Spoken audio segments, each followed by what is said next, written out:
The mahogany casket of billionaire Jonathan Davenport lay draped in 1,000 white roses, a testament to a life of immense wealth and power.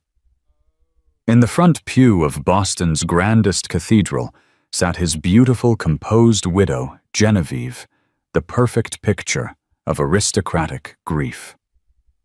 The city's elite watched her, their hushed whispers, a symphony of pity and admiration. But that symphony shattered when the heavy oak doors creaked open.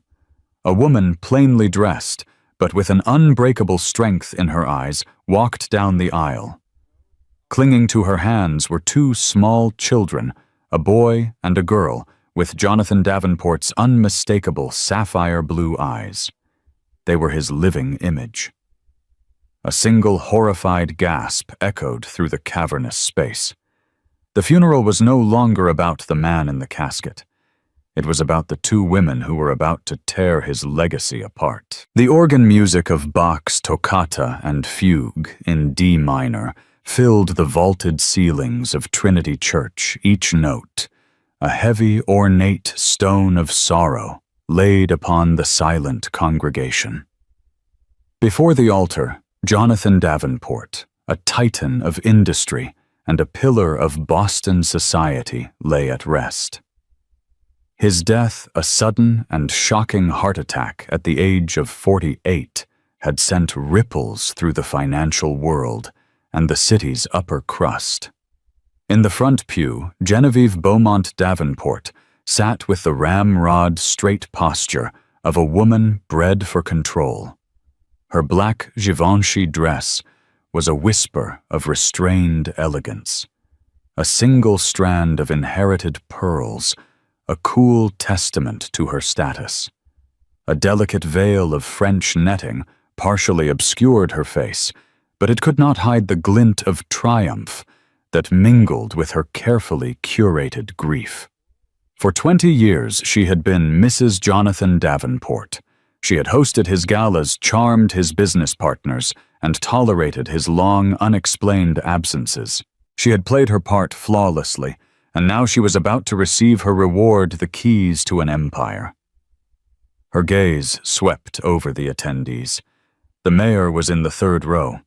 The board of Davenport Industries filled the pews to her left. Her friend Penelope Croft squeezed her hand, a silent gesture of solidarity. Everything was as it should be. A somber, dignified farewell for a great man with his grieving, loyal widow at the center of it all. It was a performance, and Genevieve was its star. That was when the ancient oak doors at the back of the church groaned open, letting in a shaft of pale autumn light. The sound, a sharp break in the solemn music, caused a ripple of heads to turn. First came a few curious glances, then a wave of audible murmurs that the organ could not drown. A woman stood silhouetted in the doorway. She was not dressed for a funeral of this caliber. Her simple navy blue dress was neat and respectable, but it lacked the designer label that was the unspoken uniform of this crowd. Her auburn hair was pulled back in a simple knot, and her face, though pale with sorrow, was devoid of makeup. She was an island of stark reality in an ocean of polished pretense. But it was not the woman herself that caused the collective intake of breath. It was the two small children whose hands she held firmly in her own. They were about 4 years old, a boy and a girl dressed in matching gray coats. As they stepped further into the light, the truth became a physical blow. They had Jonathan's thick, dark hair. They had his determined chin, and when they looked around the vast, intimidating space, their eyes, a brilliant, unmistakable sapphire blue, were identical to the ones in the large portrait of Jonathan that stood beside his casket.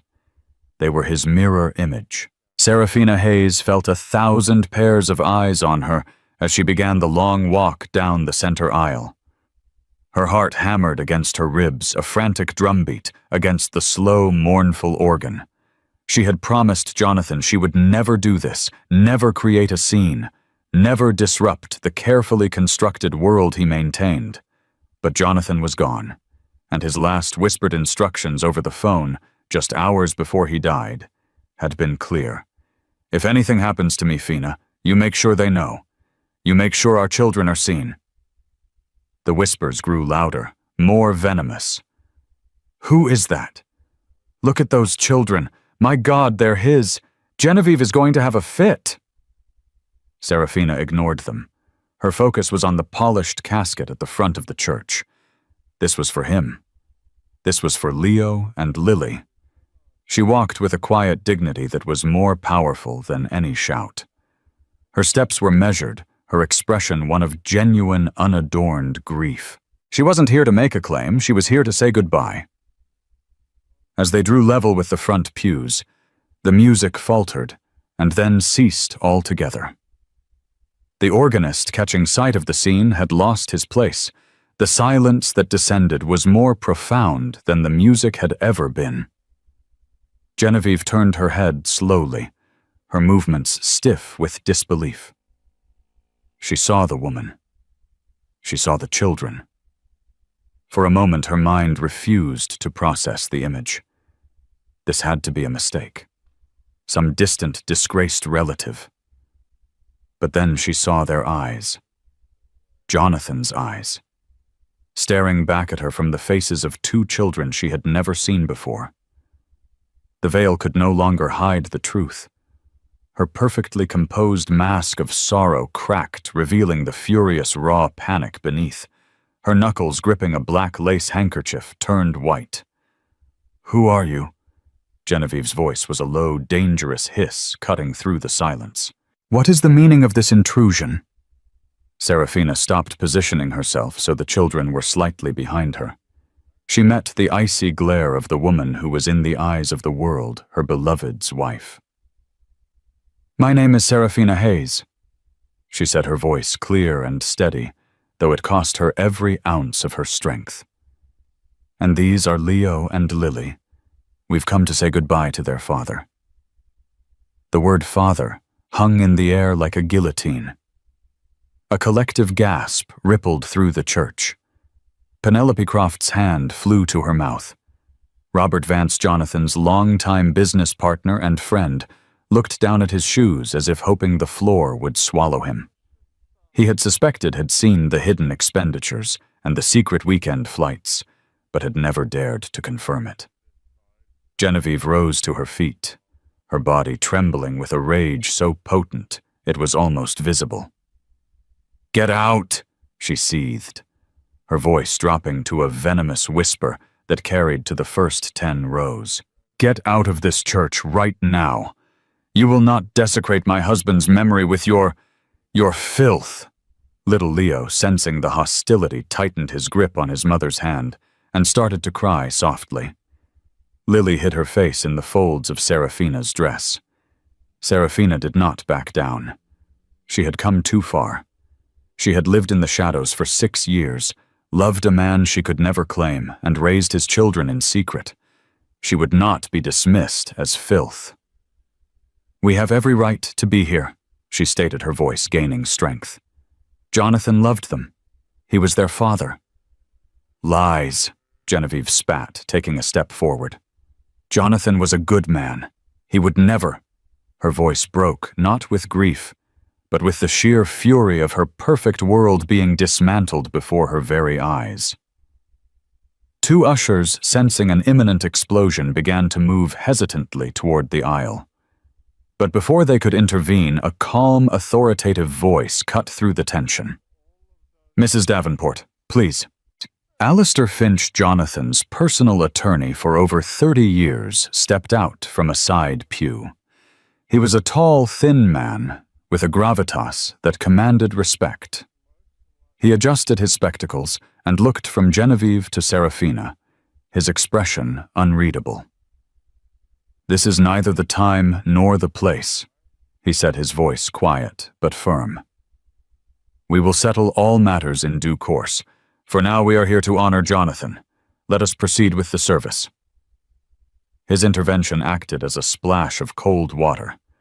Genevieve, realizing she was making a scene in front of the entire city, shot a look of pure hatred at Serafina before sinking back into her seat, her body rigid. The ushers retreated. Mr. Finch gave a slight, almost imperceptible nod to Serafina, then gestured to an empty pew across the aisle.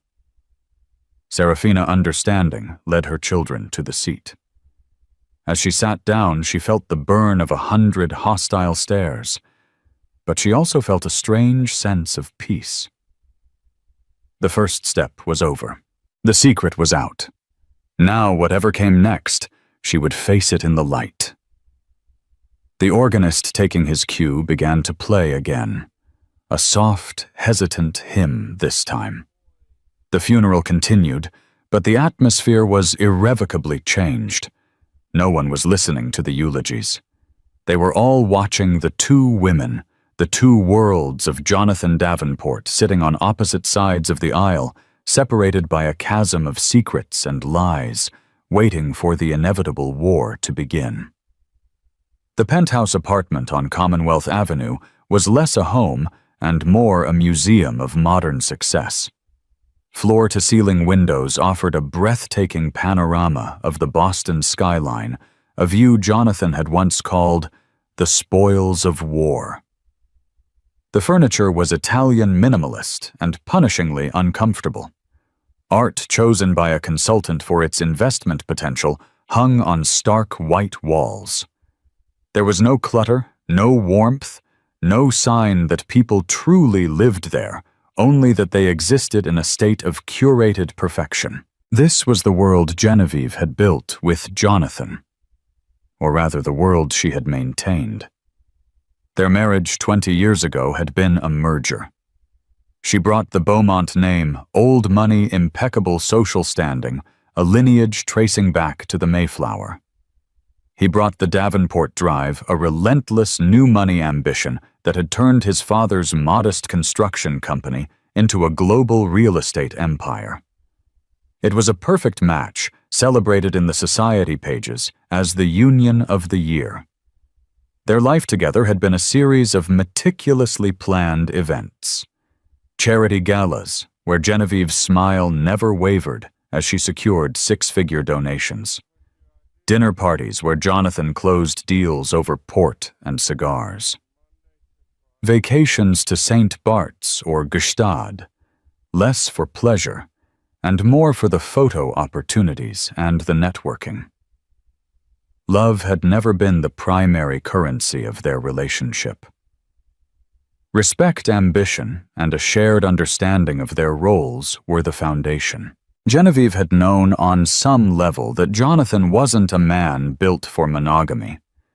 In the early years, there had been whispers, a secretary, a young architect, a fleeting affair during a business trip to Hong Kong. Genevieve had handled them with practiced indifference. She saw them as trivial business expenses, the cost of maintaining a man of his appetite and stature. As long as he was discreet, as long as he never ever embarrassed her, she didn't care. Her position as Mrs. Davenport was unassailable. The prenuptial agreement which she had insisted upon was ironclad. In the event of his death, she was the sole heir to the Davenport personal fortune, with a controlling interest in the company. She was secure. A memory sharp and unwelcome surfaced from 2 years prior. It was their 18th anniversary. Genevieve had arranged a dinner at a Michelin-starred restaurant. Jonathan had been late.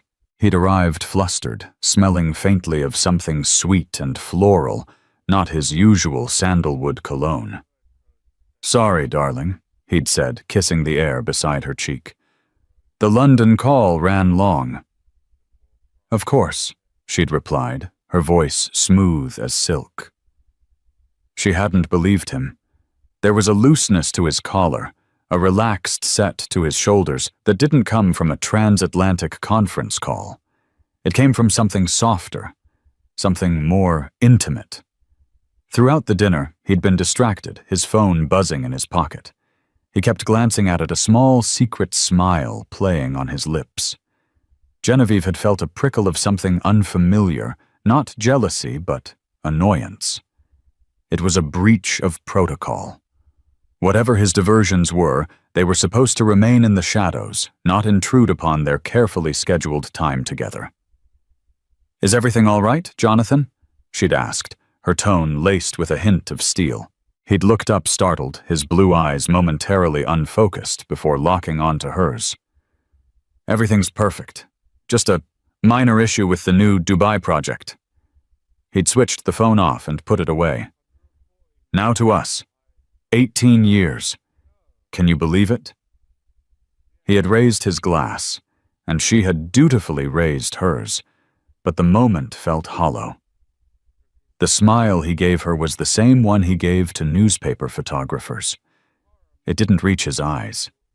His real thoughts, his real self, were a million miles away. After that night, the business trips became more frequent. Weekends disappeared. He'd call from Singapore or Tokyo, the connection conveniently poor. He'd send extravagant gifts, a Cartier bracelet, a rare first-edition book she'd once mentioned wanting. They were guilt offerings, and she accepted them as such. She saw it as a sign of her power.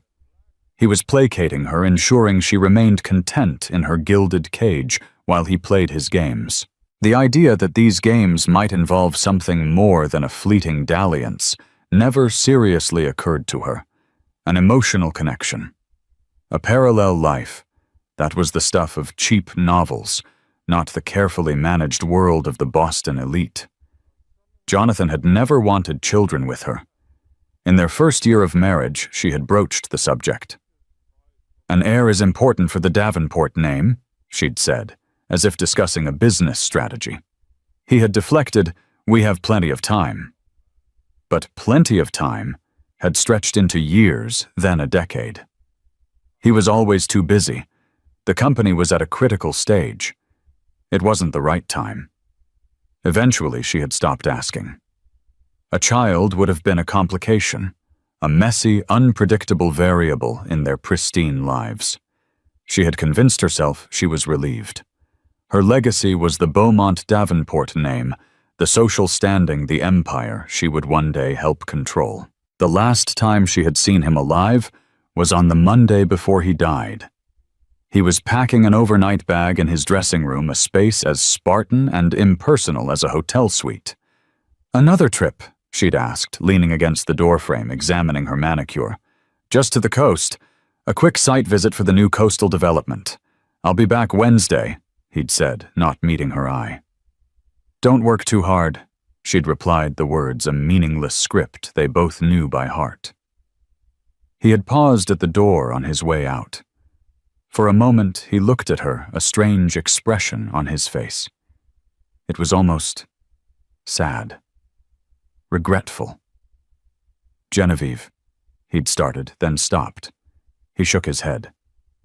"Take care of yourself." Then he was gone. He died on Tuesday, not on the coast, but in a hospital, in a quiet suburban town, an hour outside of Boston, a place she hadn't even known he ever visited. The official report said he had collapsed while jogging. The truth, she was beginning to realize with sickening horror, was far more complex. Now, sitting in the cold, silent church, the memory of that last look, that last unfinished sentence, haunted her. He had been trying to tell her something, or perhaps he had been saying goodbye. The appearance of that woman, Serafina, and those children was not just an embarrassment. It was a declaration of war. It was an assault on everything Genevieve had built, everything she was owed. This wasn't a simple affair. This was a betrayal on an epic scale. A second life, a second family, hidden just out of sight. Her grief, already a fabrication, evaporated completely, replaced by a cold, calculating fury. Jonathan had not just been unfaithful. He had made her a fool. In front of the entire city. She looked across the aisle at the woman and the two small, dark-haired children. The boy was now asleep on his mother's lap, and the girl was watching the stained glass windows, her little face a miniature replica of Jonathan's. They were not filth. They were a threat. The greatest threat she had ever faced. The funeral service was a blur. The eulogies, the prayers, the hymns, they were all just noise. Genevieve's mind was racing her lawyer's number already at the forefront of her thoughts. She would crush this woman. She would erase her and her bastard children from the Davenport story. She would prove they were nothing but opportunistic frauds. She had to. Because if they were real, then her entire life, her entire marriage had been the real fraud. And that was a truth Genevieve Beaumont Davenport could not afford to face. Just 60 miles west of Boston, nestled in the quiet, tree-lined town of Amherst, stood a modest two-story colonial house. It was painted a cheerful shade of blue, with a porch swing and window boxes overflowing with geraniums. A well-worn tricycle lay on its side in the front yard near a small garden where tomato vines were just beginning to fruit. This was Seraphina Hayes's world, and for 5 years it had been Jonathan Davenport's sanctuary. He wasn't Jonathan Davenport here. He was just John, a freelance architectural consultant whose work required frequent travel. That was the story they told the neighbors, and it was simple enough to be believable. Here he traded his Brioni suits for worn jeans and soft flannel shirts. He didn't command boardrooms. He wrestled with his children on the living room rug, his deep laughter echoing through the small house. Seraphina had met him 6 years ago. She was a librarian working on a master's degree in archival studies, and he had come into the Boston Public Library researching historical building codes for a restoration project. He hadn't introduced himself as a billionaire. He was just a man with kind, tired eyes and a passion for architecture that matched her own passion for history. They talked for hours that first day about Ionic columns and forgotten manuscripts.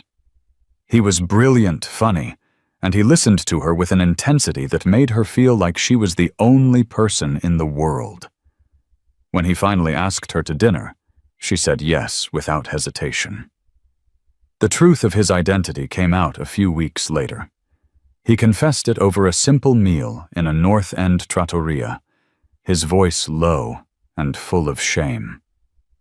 He told her about Genevieve, about the merger of a marriage, the gilded cage he had built for himself. "I should have walked away then," she would later tell her best friend Maria. "The moment he said, 'I'm married,' I should have run." But she hadn't. She had seen the profound loneliness in his eyes, the desperate hunger for a normal life that his wealth could never buy. He wasn't offering her a life of glamour. He was offering her the pieces of himself that he kept hidden from the world. Their relationship grew in stolen moments, walks along the Charles River, hidden cafes, and weekends away, where he could shed the weight of his name. When she discovered she was pregnant, she was terrified. She had offered to handle it on her own, to disappear completely and never bother him again. It was the first time she had ever seen him cry. "No," he had said, his voice thick with emotion as he held her in his arms. "No. This baby, this is the first real thing that's happened to me in 20 years. We're keeping it. We're a family." And then the ultrasound revealed it was twins. He bought the house in Amherst, a place far from the prying eyes of Boston society. He set up a series of private accounts and trusts, a complex financial web designed to provide for them without ever being traced back to him directly. He was meticulous, a master of compartmentalization. His life with Genevieve was the firm, as he grimly called it. His life with Seraphina and the twins was home. He was a devoted father. He was there for their birth, a nervous wreck in hospital scrubs. He was the one who taught Leo how to throw a baseball, and the one who read Lily Princess stories until his voice was hoarse. He never missed a birthday. He would arrive on a Friday evening, his face etched with the exhaustion of his corporate life, but the moment he saw them, the lines would soften, and he would become just Daddy. Serafina knew the arrangement was precarious. The secrecy was a constant low-level ache in her heart. She couldn't have photos of him on the mantelpiece. Her children's birth certificates listed the father as undisclosed for their protection. She had few friends in town afraid of anyone getting too close and asking too many questions. "When will you tell her?" she had asked him one night after the children were asleep. They were sitting on the porch swing, the air thick with the scent of pine and honeysuckle. "When can we stop hiding?" Jonathan sighed, the sound heavy with a weariness that seemed to go bone deep. He leaned his head back and looked up at the stars, so much clearer here than in the city. "It's not that simple, Fina," he'd said, his voice barely a whisper. "Genevieve's family. They're entwined in every corner of the company. A divorce wouldn't just be a divorce. It would be a corporate demolition. It would be war. She would try to destroy you. She would try to take the children." "So we just live like this forever?" she asked, her voice trembling slightly. He turned to her, taking her hands in his. His were warm and strong. "No. I promise you no. I am making a plan. A permanent solution. It's unconventional, but it will protect you and the twins no matter what. It will make sure you have everything you deserve. Just trust me. Please just trust me a little longer." She had trusted him. She had believed that his brilliant mind, which could conceive and execute billion-dollar projects, was also working on a plan for their future. She just never imagined that the plan was contingent on his own death. The call had come from a doctor at Cooley Dickinson Hospital. There had been an incident. A man matching his description had collapsed on a jogging trail. He had a wallet with a driver's license bearing the name John Smith, but in his pocket was a small laminated card. On it was Serafina's name and phone number with the words, "In case of emergency, call my wife." Her world had imploded. Rushing to the hospital, leaving the sleeping twins with a bewildered Maria, she had arrived just in time to see them pronounce him dead. The official cause was a massive coronary thrombosis. He was gone, amidst the fog of her own shattering grief. His last words to her from a phone call the morning of his death echoed in her mind.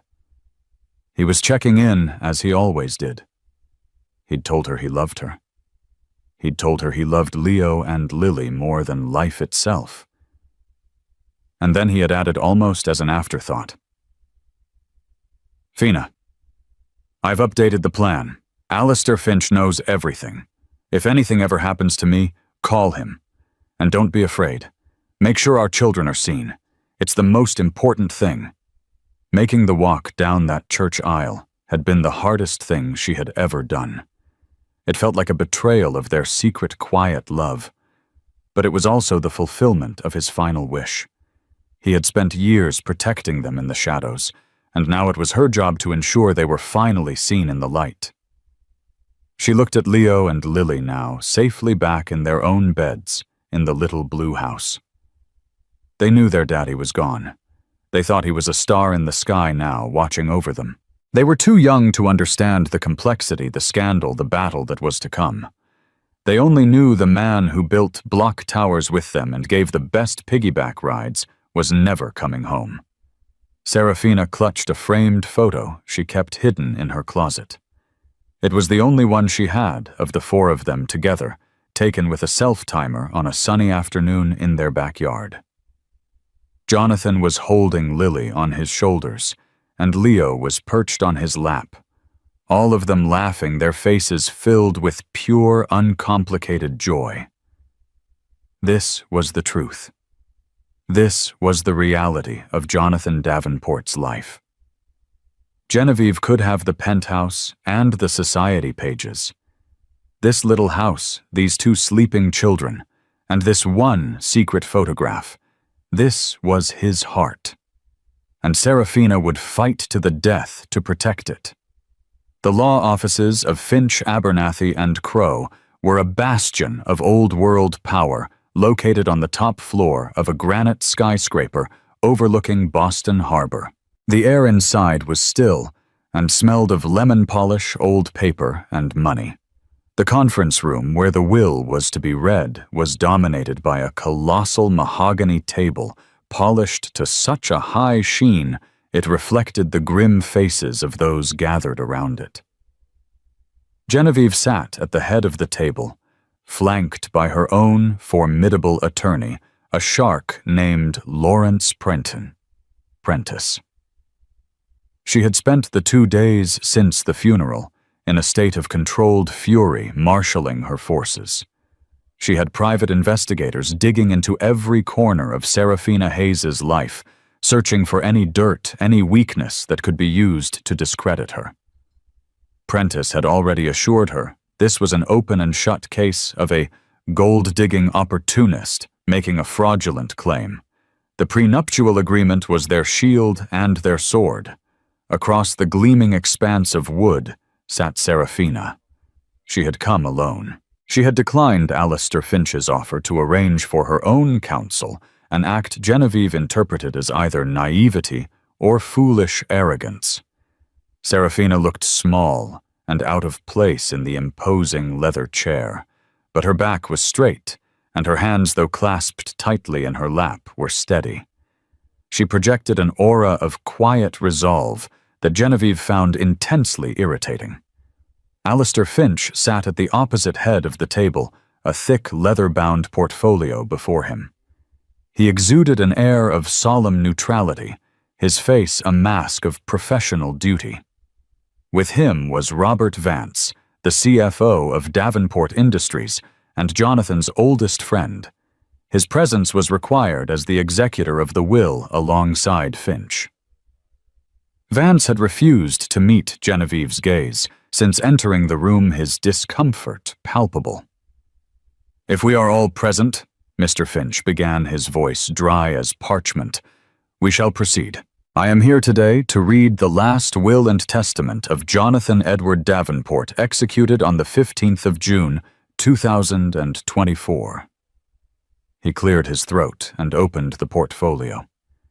Genevieve leaned forward slightly, her entire being focused on the words to come. This was the final act, the moment her long performance would be validated and rewarded.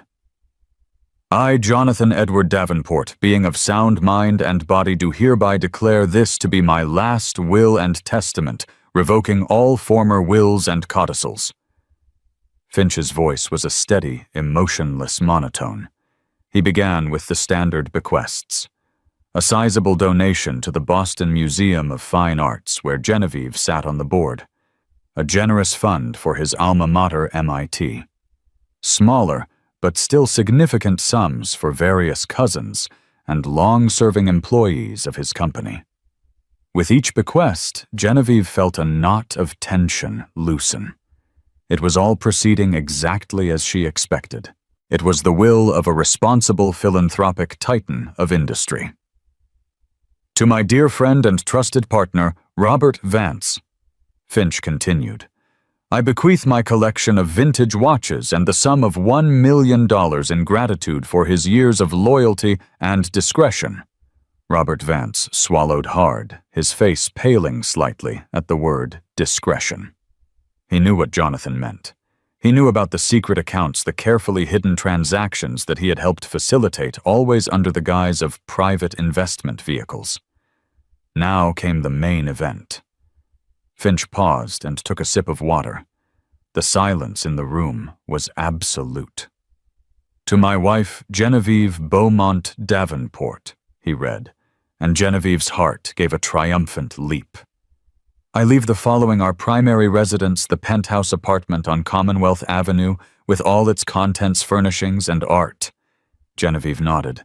It was theirs, but really, it was hers. She had chosen every piece. I also leave to her the villa in Tuscany and the chalet in Gstaad, Switzerland, to enjoy for the remainder of her life. Prentice, her lawyer, scribbled a note, a small smile playing on his lips. This was going well. Furthermore, I bequeath to my wife Genevieve a sum of $20 million to be paid from my personal accounts. This sum is provided in accordance with our prenuptial agreement to ensure she continues to live in the comfort to which she has become accustomed. The amount, though substantial, was less than she had anticipated. A mere fraction of his personal wealth, which was estimated to be north of $500 million, not including the company itself.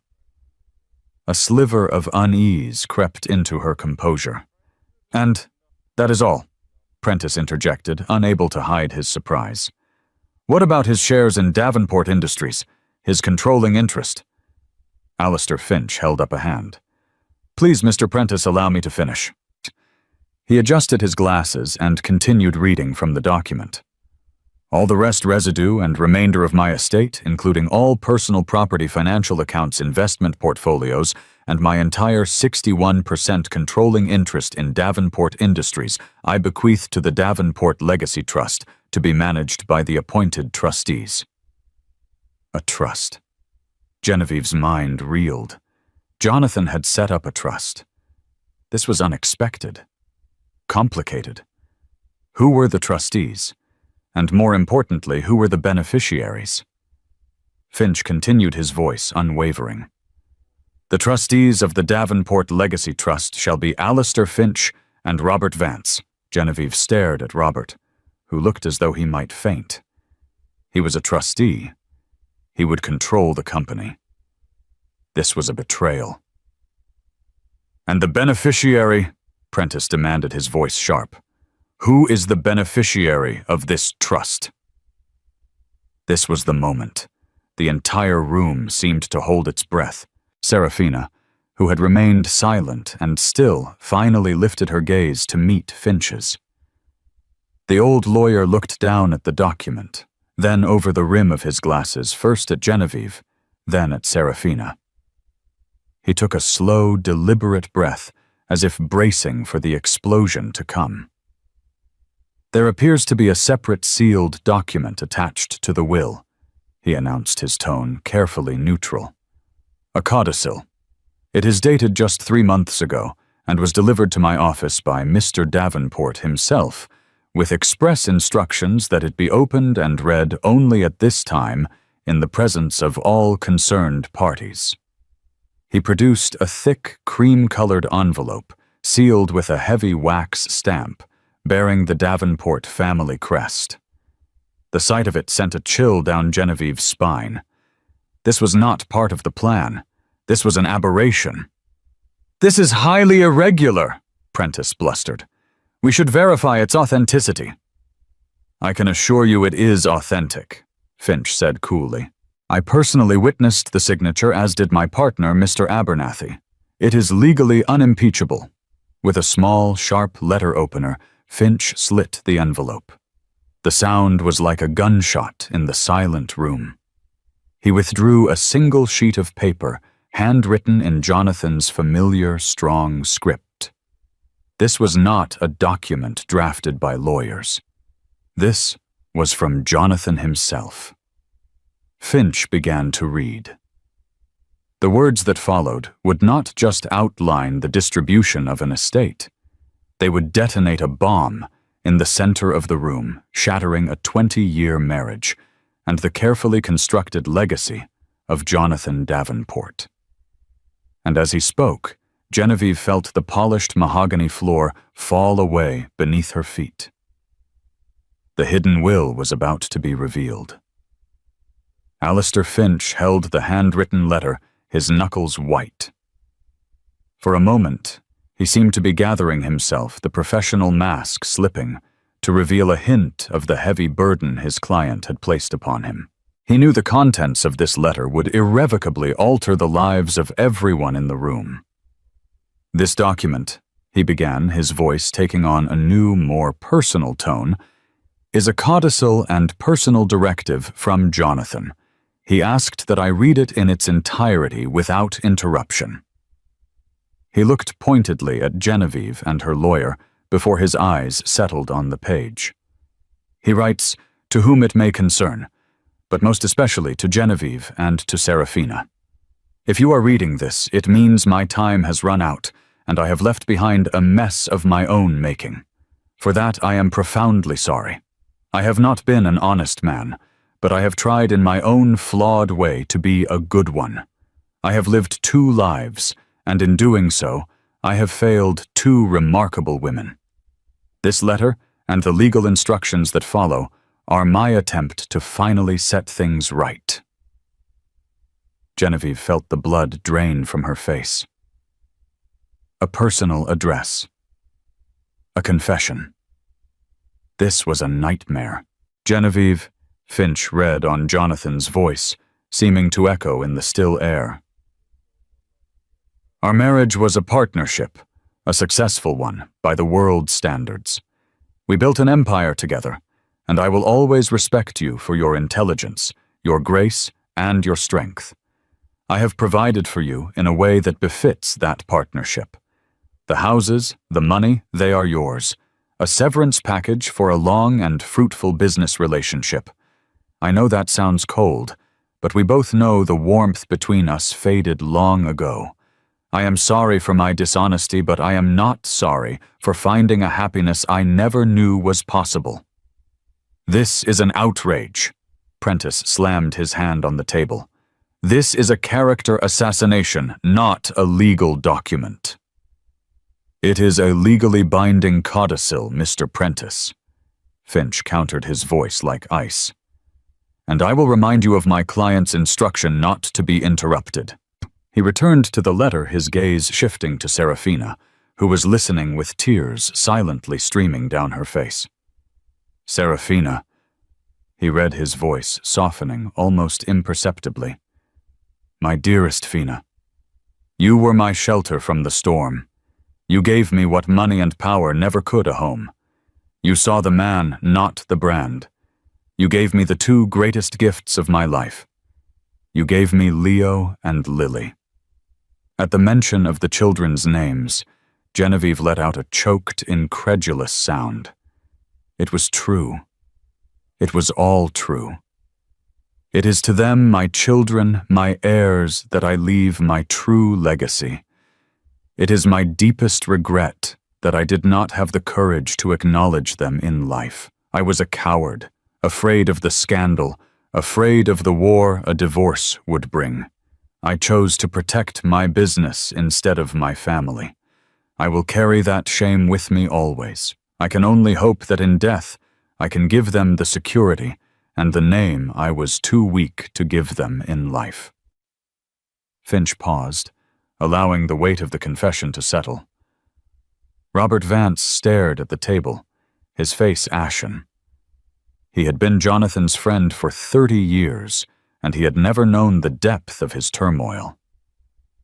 "Therefore," Finch continued, his voice returning to a formal, legalistic cadence, "I hereby declare the sole beneficiaries of the Davenport Legacy Trust to be my legally acknowledged children, Leo Davenport and Lily Davenport." The room went completely silent. The sound of Genevieve's sharp, ragged breathing was the only thing to be heard.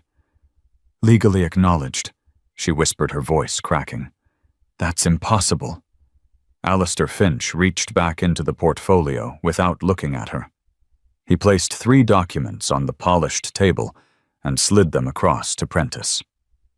"It is not impossible, Mrs. Davenport," he said calmly.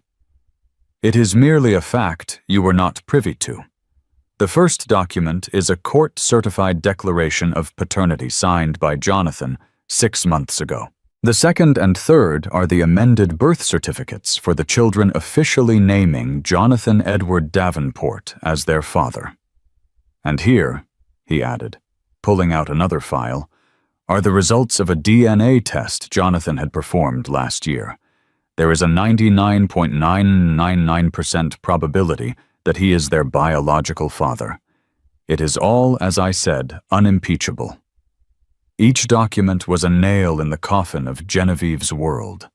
The carefully constructed facade of her life had been systematically, ruthlessly demolished by the husband she thought she controlled. "What does this mean?" she demanded, her voice rising to a shrill cry. "What does this trust entail?" Finch turned to the final paragraph of Jonathan's letter. "The Davenport Legacy Trust will hold my entire 61% controlling interest in Davenport Industries, as well as the bulk of my liquid assets amounting to approximately $450 million. The income from this trust is to be used for the health, education, maintenance, and support of my children Leo and Lily Davenport. Their mother, Serafina Hayes, is to be named the sole guardian and trustee administrator with a generous yearly stipend to allow her to raise our children without financial concern. Upon their 25th birthdays, the children will assume joint control of the trust and its assets. In this way, the Davenport legacy will pass not to a business partner, but to my bloodline, to my family." The final word family hung in the air, a poisoned dart aimed directly at Genevieve's heart. He had left his entire empire, his life's work, to a librarian and her bastard children. He had left Genevieve the houses, the gilded cages, and a cash settlement that in the context of the total fortune was little more than an insult. Serafina was weeping openly now, not with joy, but with the overwhelming sorrow of it all. This was his plan, his unconventional permanent solution. It was a masterpiece of legal strategy executed from beyond the grave.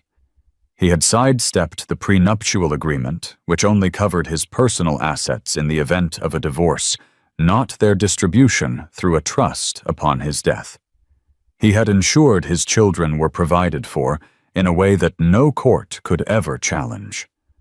Genevieve slowly rose to her feet, her chair scraping harshly against the floor. Her face was a mask of pure, unadulterated hatred. Her eyes burning with a cold fire fixed on Serafina. "You!" she hissed, her voice trembling with rage. "You did this. You schemed and you manipulated him. You are a thief, a whore who has stolen my life." Serafina met her gaze. Her own eyes filled with a grief that Genevieve couldn't begin to comprehend. "I didn't steal anything," she said, her voice quiet but firm. "I just loved him, and he loved us." "Love?" Genevieve laughed, a harsh, ugly sound that echoed in the silent room. "You know nothing of love. You know about money. But you will not see a single cent of it. I will fight this. I will drag you and your pathetic children through every court in this country. I will prove this is a fraud. I will destroy you." Her promise hung in the air, a declaration of total war. The battle for the Davenport legacy had just begun. Genevieve's vow of war was not an empty threat. In the weeks that followed the reading of the will, she unleashed a legal firestorm. Lawrence Prentice, fueled by his own bruised ego and Genevieve's bottomless thirst for vengeance, filed a motion to contest the will on the grounds of undue influence and diminished capacity. The Boston Society pages, which had once fawned over her, now feasted on the scandal with breathless glee. Anonymous sources, clearly Penelope Croft, and others from Genevieve's circle, painted Serafina as a cunning manipulator who had preyed on a vulnerable middle-aged man. They portrayed Jonathan as a man in the throes of a midlife crisis, not of sound mind, when he had drafted the codicil. They tried to subpoena Serafina's financial records, her phone logs, her personal journals, searching for any evidence of coercion. But Alistair Finch and the Truth were formidable opponents. Finch, acting on Jonathan's posthumous instructions, had prepared for this onslaught. He presented the court with a mountain of evidence that Jonathan had been anything but diminished. There were sworn affidavits from business associates, including a reluctant but honest Robert Vance, confirming that Jonathan was at the peak of his cognitive abilities, closing complex international deals in the very same week he signed the codicil. There were reports from his personal physician confirming he was in excellent mental health.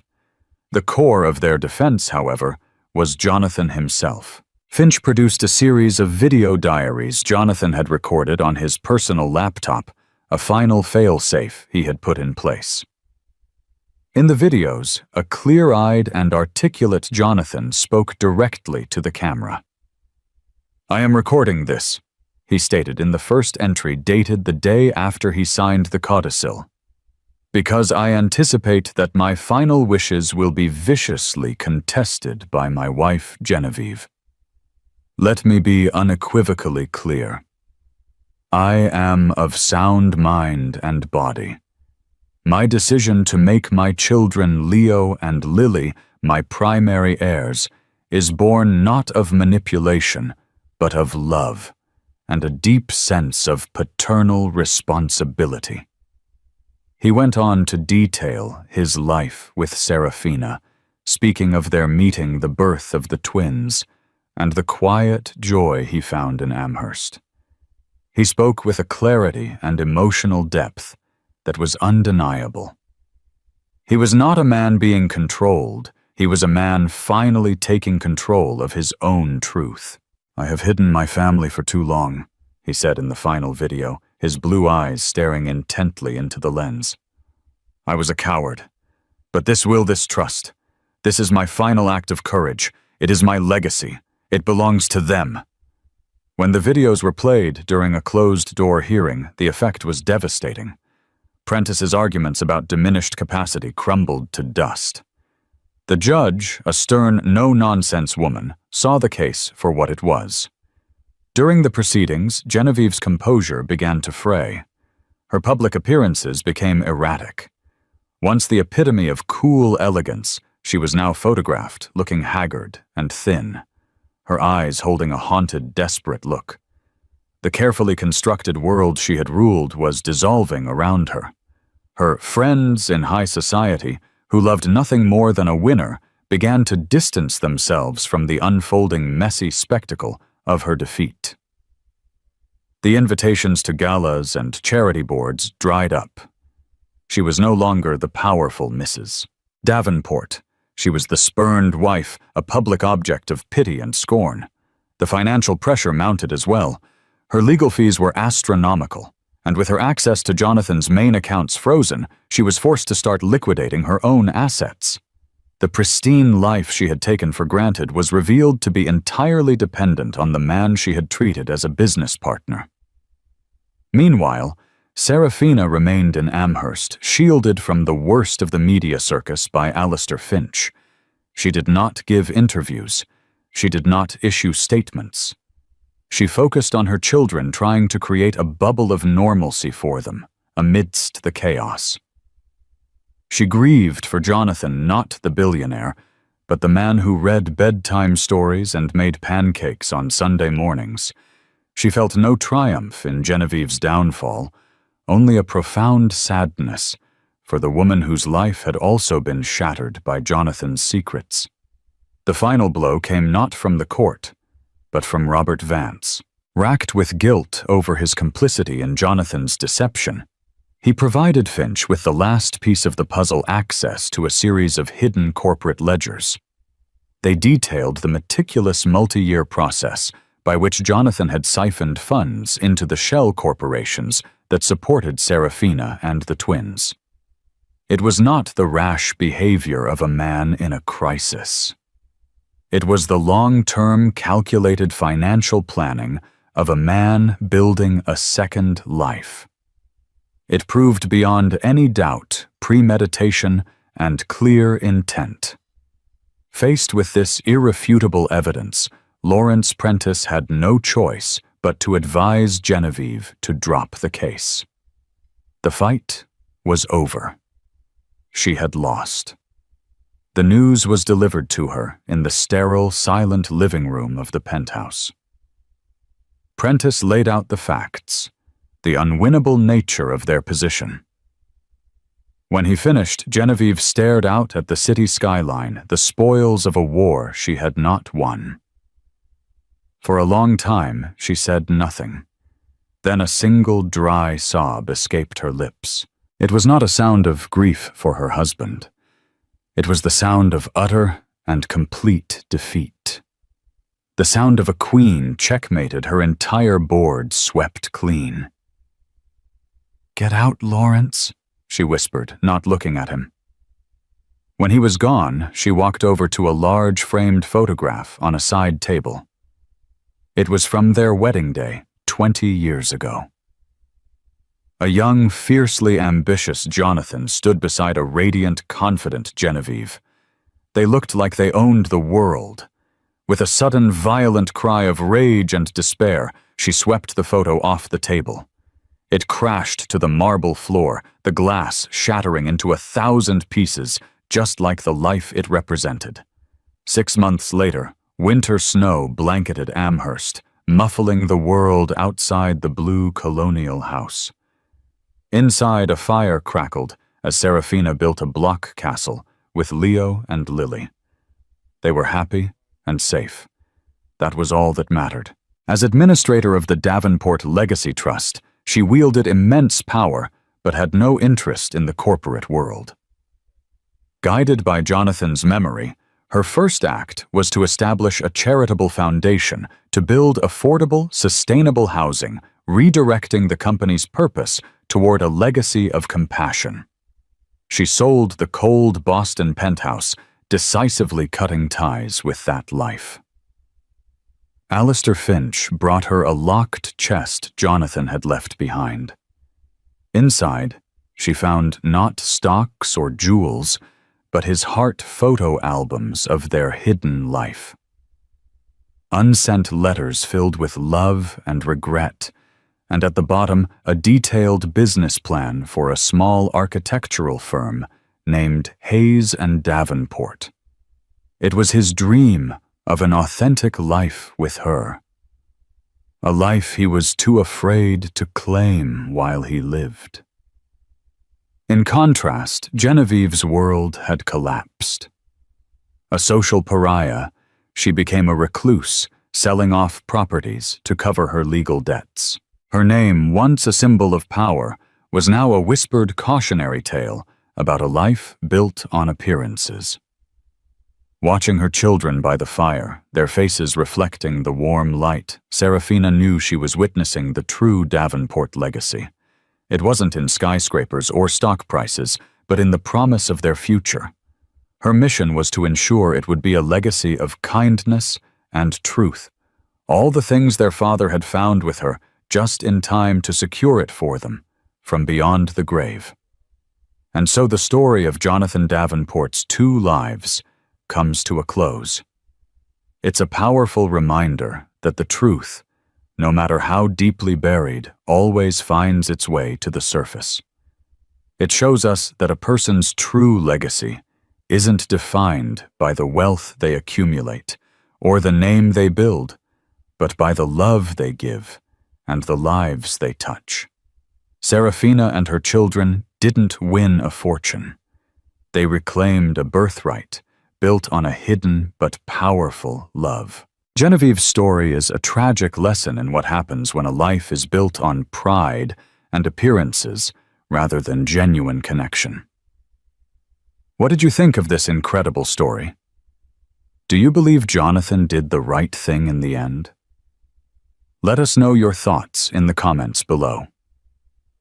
If you were moved by this tale of secrets, lies, and the explosive power of the truth, please give this video a thumbs up, share it with someone who loves a gripping story, and make sure you subscribe to our channel.